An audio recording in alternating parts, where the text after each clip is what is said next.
Hello students, मैं गुलाब सिंह हमारे अपने यूट्यूब चैनल ओजे क्लासेज में आपका फिर से हार्दिक स्वागत करता हूं दोस्तों। तो ये हमारी आज इलेक्ट्रिक की क्लास 5वीं क्लास है। 4 क्लास कंप्लीट हो चुकी है और आज अपना ये जो इलेक्ट्रिक वाला टॉपिक हमने स्टार्ट किया हुआ था ये कंप्लीट हो जाएगा। ठीक है दोस्तों, तो कल की क्लास से आगे चर्चा को आगे बढ़ाते हैं। आज अपन जो पहला टॉपिक जानेंगे वो होगा संधारित्र। संधारित्र क्या होता है? तो दोस्तों, संधारित्र एक ऐसी युक्ति होती है जिसके आकार में तो कोई परिवर्तन नहीं करते हैं, अर्थात आकार में परिवर्तन किए बिना यह पर्याप्त मात्रा में आवेशों का क्या करता है? संचयन करता है। कौन? संधारित्र। संधारित्र एक ऐसी युक्ति है जिसके आकार में परिवर्तन किए बिना यह पर्याप्त मात्रा में आवेशों का संचयन करता है। ठीक है, संधारित्र विद्युत ऊर्जा का भी क्या करता है? संचयन करता है। इसी के साथ ही रेडियो और टेलीविजनों में सूचनाओं का आदान प्रदान संधारित्र करता है। ठीक है दोस्तों, और जो ये संधारित्र होता है ये एसी को तो जाने देता है लेकिन डीसी को रोक लेता है। तो ये सब विशेषताएं अपन संधारित्र के बारे में लिखेंगे। तो सबसे पहले मैंने आपको क्या बताया, यह एक ऐसी युक्ति है, यह एक ऐसी युक्ति है जिसके आकार में परिवर्तन किए बिना जिसके आकार में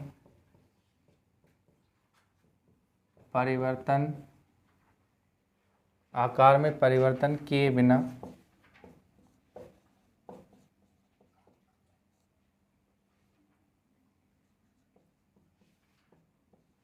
आवेशों का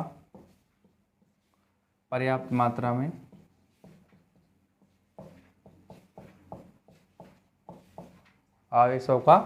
मात्रा में संचयन करता है।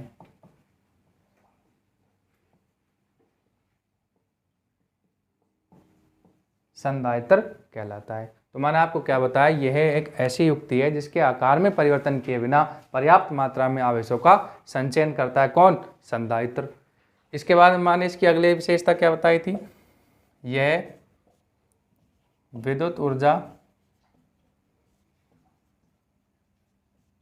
का भी संचयन करता है।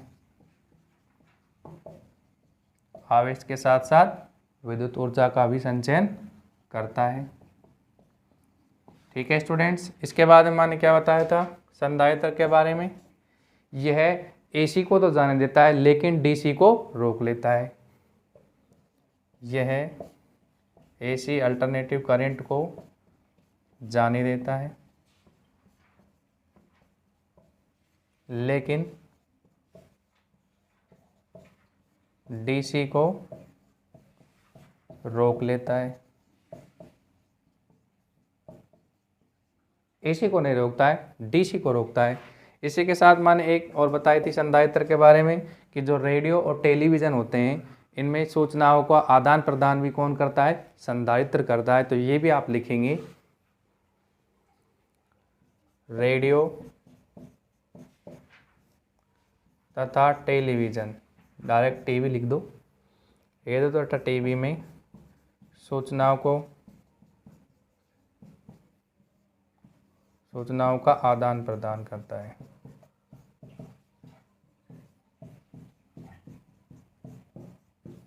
ठीक है, तो ये हमने संधारित्र के बारे में जाना। ठीक है, इसके बाद में संधारित्र का संयोजन देखते हैं जो कि दो प्रकार से, श्रेणी क्रम और समांतर क्रम। जैसे हमने प्रतिरोध में देखा था श्रेणी क्रम और समांतर क्रम। ठीक है, तो वही कैपेसिटर में देखना है।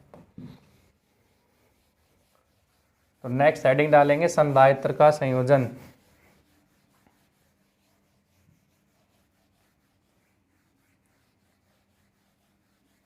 नेक्स्ट हेडिंग संधारित्रों का संयोजन।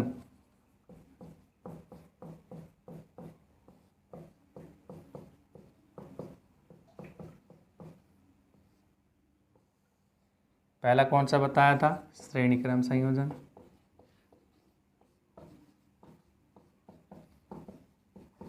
ठीक है, तो श्रेणी क्रम संयोजन में मैंने प्रतिरोध में आपको क्या बताया था, रेजिस्टेंस में, कि R टोटलिंग बराबर R1 plus R2 plus R3। ठीक है, समांतर क्रम में क्या बताया था, 1/R टोटल बराबर 1/R1। प्लस 1/R2 ऐसे ही आगे। ठीक है, अब यहाँ पे बात हो रही है कैपेसिटर की। इसमें श्रेणी क्रम में क्या हो जाएगा, 1/C टोटलिंग बराबर 1/R1 sorry 1/C1 plus 1/C2 plus 1/C3। ठीक है, इस तरह से डैश डैश ये श्रेणी क्रम संयोजन हो जाएगा किसका, संधारित्रों का। लेकिन प्रतिरोध का मैंने आपको बताया था R1 plus R2 plus R3। ठीक है, इसके बाद में दूसरा समांतर क्रम संयोजन में क्या होगा, तो आप लिखिए, उसमें सीधा जुड़ जाएगा इस तरह से। तो दूसरा संयोजन समांतर क्रम संयोजन। अरे कौन सा, समांतर क्रम संयोजन। इसमें क्या हो जाएगा, C टोटल बराबर C1 plus C2 plus C3 dash dash. इस तरह से ये समांतर क्रम संयोजन में हो जाएगा। तो हमने क्या जाना, संधारित्र क्या होता है। ठीक है, संधारित्रों का संयोजन, उसके उपयोग अपन देख चुके हैं। इसके बाद में बात करते हैं दोस्तों, धारिता क्या होती है। तो नई हेडिंग लगाएंगे, धारिता।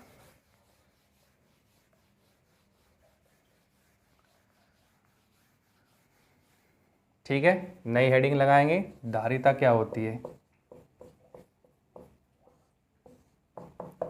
तो दोस्तों संधारित्र की, किसकी, संधारित्र की आवेश संचयन की क्षमता ही धारिता कहलाती है। संधारित्र की आवेश संचयन की जो क्षमता है वही क्या कहलाती है, धारिता कहलाती है। तो आप लिखेंगे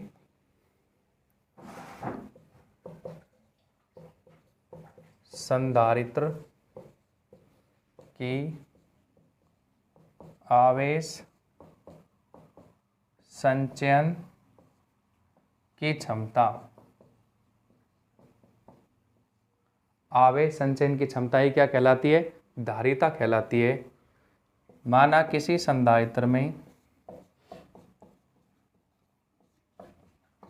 माना किसी संधारित्र में Q आवेश तथा V विभवांतर है, Q आवेश तथा V विभवांतर है, तो धारिता कैसे निकालेंगे, Q समानुपाती V, Q बराबर क्या हो जाएगा, CV।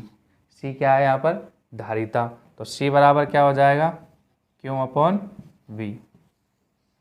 ठीक है, ये अपने पास धारिता का फॉर्मूला आया क्या, Q/V। अगर मात्रक की बात करें दोस्तों, तो धारिता का मात्रक होता है फैराड, SI मात्रक। अगर एमकेएस मात्रक की बात करें तो वो क्या हो जाएगा, आवेश का मात्रक क्या होता है, कूलाम, और विभवांतर का मात्रक वोल्ट, तो कूलाम पर वोल्ट। ठीक है, तो ये हमने किसके बारे में जाना, धारिता के बारे में। धारिता क्या होती है, संधारित्रों की आवेश संचयन की क्षमता ही क्या कहलाती है, धारिता कहलाती है। धारिता C बराबर Q/V। ठीक है दोस्तों, इससे आगे देखिए, इसके बाद में नई हेडिंग देखेंगे, विद्युत शक्ति। शक्ति के बारे में आपको बताया था वर्क, पावर और एनर्जी वाले टॉपिक में कि शक्ति क्या होती है, कार्य करने की दर क्या कहलाती है, शक्ति। P बराबर W/T। तो विद्युत शक्ति के बारे में बात करेंगे। अगला लिखेंगे विद्युत शक्ति। मैंने आपको क्या बताया, कार्य करने की दर ही शक्ति कहलाती है। तो आप लिखेंगे कार्य करने की दर ही विद्युत शक्ति कहलाती है, विद्युत शक्ति कहलाती है। ठीक है दोस्तों, तो क्या हो जाएगा, विद्युत शक्ति P बराबर W/T। ठीक है, एक फॉर्मूला और होता है शक्ति P बराबर I²R, जहाँ पर I क्या है, विद्युत धारा, R क्या है, रेजिस्टेंस। ठीक है, शक्ति का मात्रक बात करें, विद्युत शक्ति का मात्रक क्या हो जाएगा, अगर SI मात्रक की बात करें तो वाट हो जाएगा। एमकेएस मात्रक की अगर बात करें तो क्या होगा, देखिए कार्य का मात्रक क्या होता है? जूल। और टाइम का मात्रक क्या होगा? सेकंड। तो जूल पर सेकंड। ये अपने पास विद्युत शक्ति के दोनों मात्रक आ गए। एसआई मात्रक की बात करें तो वाट, एमकेएस मात्रक की बात करें जूल पर सेकंड। शक्ति बराबर क्या होता है? पी बराबर डब्ल्यू अपॉन टी। एक फॉर्मूला और होता है क्या? पी बराबर आई स्क्वायर आर। ठीक है दोस्तों, ये विद्युत शक्ति हुआ। इसके बाद में अगला टॉपिक लिखेंगे, घरों में बिजली का बिल निकालते हैं तो उसके लिए यूनिट निकालने के लिए एक फॉर्मूला होता है, वो क्या होता है? फिर उसी हिसाब से अपन बिजली का बिल भरते हैं। जैसे 5 रुपये यूनिट है, 6 रुपये यूनिट है, उसी हिसाब से बिल भरते हैं। तो बिल निकालने के लिए जो यूनिट निकालते हैं वो कैसे निकालते हैं दोस्तों, वो मैं आपको फॉर्मूला बताऊंगा। और उसके बेस पे एक क्वेश्चन कराएंगे। तो यूनिट निकालने का फॉर्मूला लिखेंगे आप, यूनिट की संख्या बराबर वाट गुणा घंटा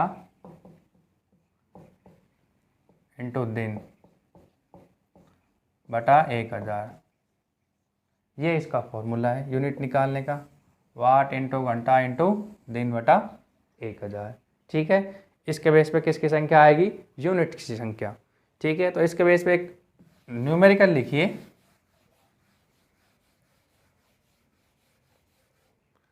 तो क्वेश्चन लिखेंगे, एक 400 वाट का कूलर, कितने वाट का? 400 वाट का कूलर प्रतिदिन 10 घंटे चलता है। कितने घंटे?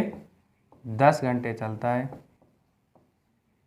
कितने घंटे चलता है? 10 घंटे। तो 3 रुपये प्रति यूनिट की दर से,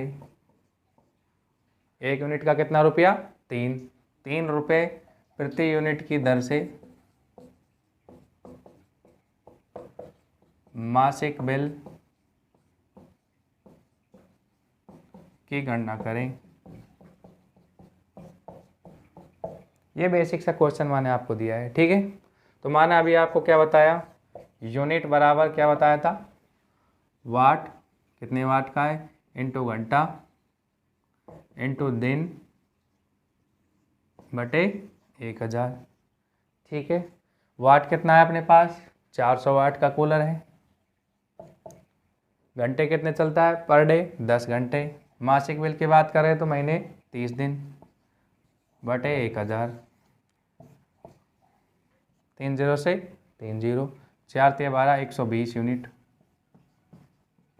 यूनिट कितने आए अपने पास? 120। अब ये कह रहा है कि 3 रुपये प्रति यूनिट की दर से, एक यूनिट का 3 रुपया, तो 120 यूनिट का कितना हो जाएगा? अगर रुपए की बात करें तो 120 इंटू 3, 12 36, 360 रुपये इतना बिल पे करना पड़ेगा। ठीक है दोस्तों, तो मैं उम्मीद करता हूँ आप अच्छी तरह से समझ पाए होंगे यूनिट निकालने का। वाट इंटू घंटा इंटू दिन बटा 1000, इससे यूनिट की संख्या आ जाएगी। ठीक है, इससे आगे चलते हैं। फिर आगे देखिए, इसके बाद में अपन जानेंगे फ्यूज तार क्या होता है। फ्यूज के बारे में आप जानते हो? नहीं जानते हो तो मैं बताऊंगा फ्यूज तार क्या होता है। तो हेडिंग लगाएंगे फ्यूज तार।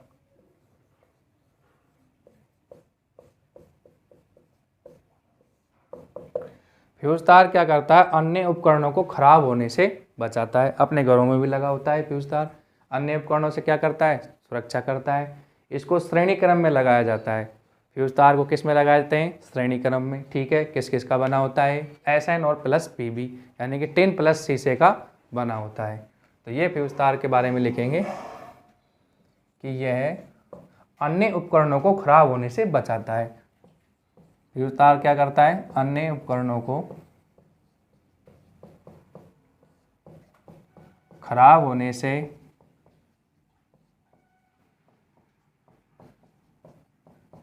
बचाता है। ठीक है स्टूडेंट्स, अन्य उपकरणों को क्या कर रहा है? खराब होने से बचाता है। कौन? फ्यूज तार।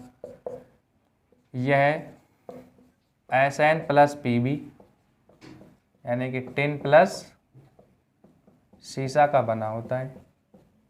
अरे फ्यूज तार किस किस का बना होता है? SN plus PB, tin plus शीशे का बना होता है।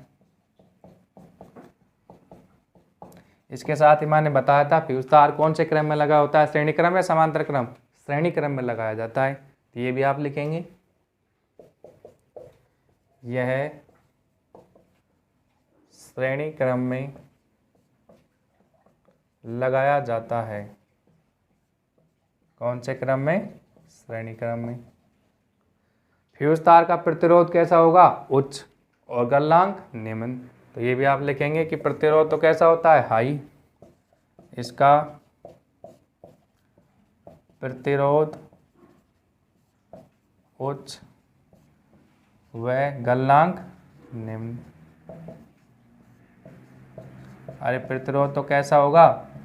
उच्च, और गलनांक कैसा होगा? निम्न। तो मैंने आपको बताया फ्यूज तार क्या होता है, अन्य उपकरणों को खराब होने से बचाता है। किसका बना होता है? टिन प्लस शीशे का। कौन से क्रम में लगाया जाता है? श्रेणी क्रम में। ठीक है, इसका प्रतिरोध कैसा होता है? उच्च, और गलनांक कैसा होता है? निम्न। तो ये हमने किसके बारे में जाना? फ्यूज तार के बारे में। ठीक है दोस्तों, इसके बाद में आगे देखिए,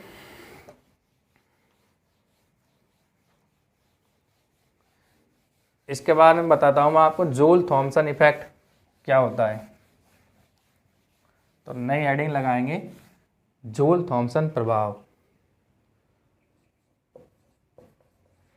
जूल थॉमसन प्रभाव। ठीक है, इसके बारे में जानेंगे। तो जूल थॉमसन प्रभाव ने क्या फॉर्मूला बताया था? H बराबर I स्क्वायर RT। ठीक है दोस्तों, जहाँ पर H क्या है? हीट, ऊष्मा। H बराबर ऊष्मा। I क्या है यहाँ पर? विद्युत धारा। और I क्या है? विद्युत धारा। R क्या है? रेजिस्टेंस, प्रतिरोध। और T क्या है? समय।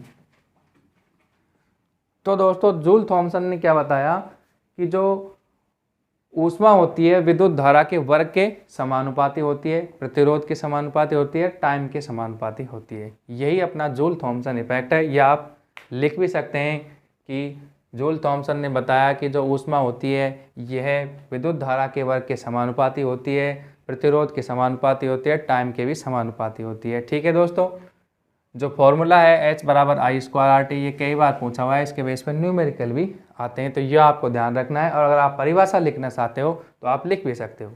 ठीक है दोस्तों, ये अपने किसके बारे में जाना? Joule Thomson effect. इसके बाद में आगे देखिए,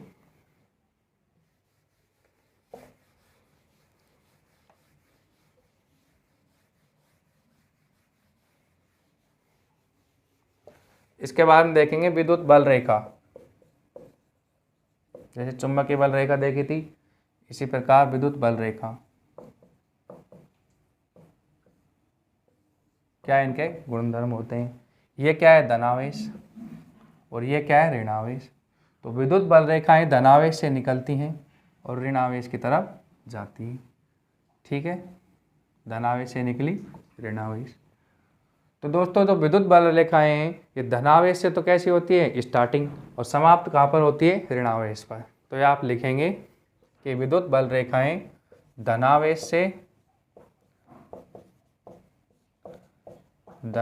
से शुरू होती हैं व ऋणावेश पर समाप्त हो जाती हैं।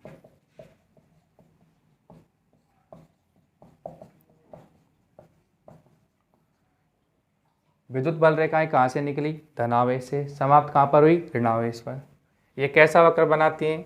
आपको दिख रहा है, खुला वक्र बनाएगी। तो ये लिखेंगे कि ये खुला वक्र बनाती हैं। अरे कैसा वक्र बनाती हैं? खुला वक्र बनाती हैं। दो विद्युत बल रेखाएं कभी भी एक दूसरे को नहीं काटती हैं, ये इनकी विशेषता है। दो विद्युत बल रेखाएं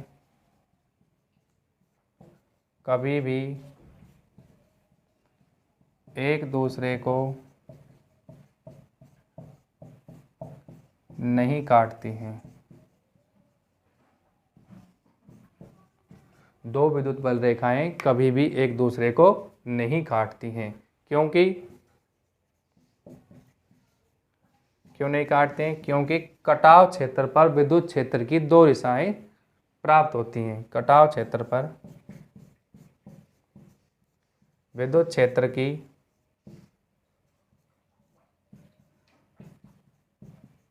दो दिशा प्राप्त होती हैं।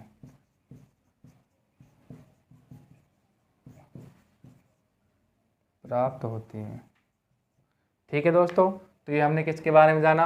विद्युत बल रेखा के बारे में। क्या जाना? कि ये धनावेश से स्टार्ट होती हैं, एंड कहाँ पर होती हैं? ऋणावेश पर। ये कैसा वक्र बनाती हैं? खुला वक्र। विद्युत बल रेखाएं कभी भी एक दूसरे को नहीं काटती हैं, क्योंकि कटाव क्षेत्र पर विद्युत क्षेत्र की कितनी दिशाएं प्राप्त होती हैं? दो। ठीक है दोस्तों, तो ये इस तरह से अपना जो टॉपिक लिया था, कौन सा? इलेक्ट्रिक, ये टॉपिक कंप्लीट होता है। इसकी क्लास 5 हुई हैं। 5 क्लासों में हमने इलेक्ट्रिक वाले टॉपिक को कंप्लीट कर लिया है। ठीक है दोस्तों, इसके बाद में जो अगला टॉपिक रहेगा अपना लाइट रहेगा, प्रकाश। ठीक है दोस्तों, तो आपको क्या करना है? इसी तरह की वीडियो पाने के लिए हमारे अपने YouTube चैनल OGA क्लासेज इसको सब्सक्राइब करना होगा, और इस तरह की पीडीएफ्स पाने के लिए इन वीडियोज़ की जो पीडीएफ हम डालते हैं हमारे टेलीग्राम चैनल जो कि OGA क्लासेज के नाम से, उस पर आप देख सकते हैं। ठीक है दोस्तों, तो आज की क्लास को यहीं पे विराम देते हैं। कल की क्लास में मिलते हैं एक नए टॉपिक के साथ, जो कि प्रकाश लाइट टॉपिक रहेगा। ठीक है दोस्तों, जय हिंद, जय भारत।